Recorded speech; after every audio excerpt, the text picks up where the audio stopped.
Hier, un projet de loi portant sur la promotion et protection des albinos est sur la table des députés pour examen et adoption. Aujourd'hui, ce sont des milliers d'enfants qui sont atteints d'albinisme. Cette situation les fragilise et les met face à des épreuves dures de la vie. Intervenue en pleine période de Covid-19, la journée internationale de santé pour pouvoir vraiment dénicher les problèmes au niveau des yeux des personnes atteintes d'albinisme. Mais plus loin, nos frères et sœurs, beaucoup ont fini les études, ils sont diplômés, ils sont sans emploi.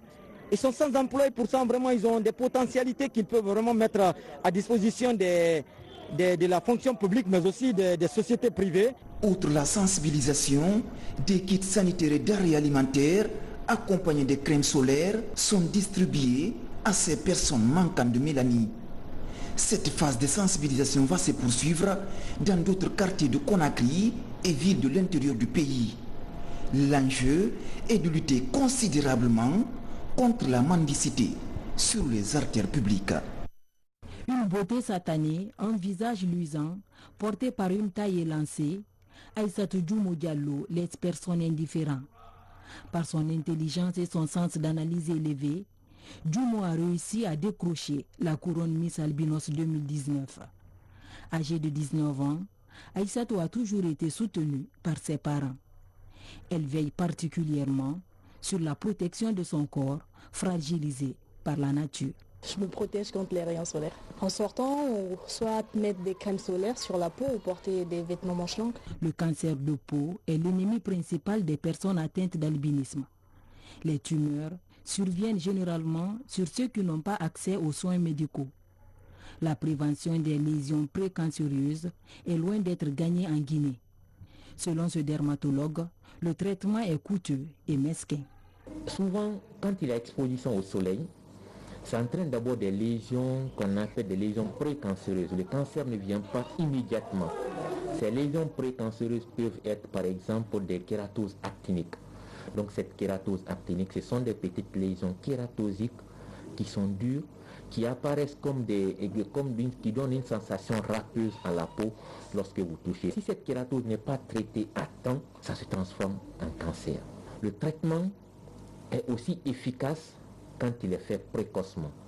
Alors quand on va plus tôt, on peut faire ce qu'on appelle une exérèse chirurgicale. Parce qu'il ne s'agit pas d'enlever et de laisser comme ça. Il faut se rassurer qu'on a enlevé entièrement. Parce que si ce n'est pas entièrement enlevé, la lésion peut récidiver. Et quand il y a plusieurs récidives, parfois le traitement devient très compliqué. Les albinos ont une peau tellement sensible que l'entretien et la prise d'un bon nombre de précautions afin de ne pas l'endommager est nécessaire. Cette sensibilité, causée par le manque de pigments appelé mélanine, caractérise l'albinisme, ce qui rend la peau, les cheveux et les yeux plus vulnérables que les autres. Mais Aïssatou Djoumo a échappé à tout piège. J'ai eu des difficultés surtout visuelles, parce qu'avec la vision et tout, l'environnement n'était pas un peu favorable, les profs ils ne comprenaient pas. Et vu que j'avais de la taille, on me mettait souvent derrière. Et quand je dis monsieur, je vois pas bien, il ne tenait pas trop compte et tout. Du coup, j'étais obligée soit de copier chez mes amis là. Même ça, c'était un peu compliqué. Des fois même, je restais carrément sans écrire, surtout au primaire, parce que là-bas, on ne dicte pas et tout. Pendant les compositions. D'ailleurs, c'est ce qui fait que j'ai perdu la base en mathématiques. Parce qu'à la place d'un plus, je peux voir du moins. Donc carrément je rate l'opération. Pendant les compositions et tout, j'étais obligée de dire à mes voisins de recopier le sujet intégralement pour que je puisse... Mais plus tard, quand je suis venue au collège avec les téléphones Android et tout, ça m'arrangeait parce que là, même quand je suis derrière, je prends le téléphone dans la caméra, soit je photographie, après j'écris comme ça, ou je zoome en fait. Là, donc, ça me mettait plus à l'aise. En plus, on commençait à dicter les leçons. Donc, du côté visuel, ça m'arrangeait un peu. Quand j'étais aussi au primaire, il y avait aussi les railleries d'enfants. Parce que, bon, là-bas, on ne se sait pas trop. Et puis, sauf que j'étais un peu trop canaille. Parce que dès qu'on me voit dans les rues, c'est fille ou poli. Et puis, il y en a qui se crachaient dessus. Mais franchement, j'étais tellement turbulente. Quand tu me vois, tu fuis. Ah là, t'es mort. Parce que je vais te suivre jusque... Non, il faut que quelqu'un t'attrape Qu'on te dise, bon ok, excuse-toi, mademoiselle, laissez-la tranquille. Aïssatou prépare pour le moment le baccalauréat unique, mais elle rêve d'aller loin pour forcer le destin. C'est de réduire, parce que je ne peux pas dire complètement freiner, de réduire les abus liés à l'albinisme. Là, c'est inclus physique comme moraux. Quand je dis physique, un peu la protection solaire.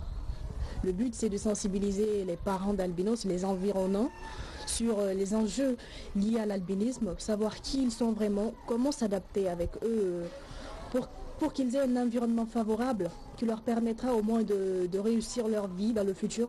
Parce que en fait, tout s'apprend à bas âge. Depuis bas âge, si vous apprenez à votre enfant qu'il est inférieur, qu'il doit être à côté, il grandira comme ça ne va jamais changer. Donc l'insertion sociale en fait, familiale, et surtout la scolarisation, de dire aux parents que leurs enfants peuvent étudier, ils peuvent devenir des futurs cadres, ils peuvent devenir des cadres dans ce pays, ils peuvent diriger, ils peuvent se faire de l'argent. Plus que ceux qu'ils peuvent gagner dans les rues là-bas, ça ne les arrange pas. Parce que généralement, quand on a un albinos, les gens aiment beaucoup leur donner des sacrifices. Du coup, il y en a qui en font des marchés. Être albinos n'est pas une fatalité. Selon les ONG locales, 1113 personnes atteintes d'albinisme sont recensées dans notre pays. C'est pourquoi cette année, les personnes atteintes d'albinisme véhiculent un message de confiance en soi. Faites pour briller est le thème de la journée internationale de sensibilisation à l'albinisme.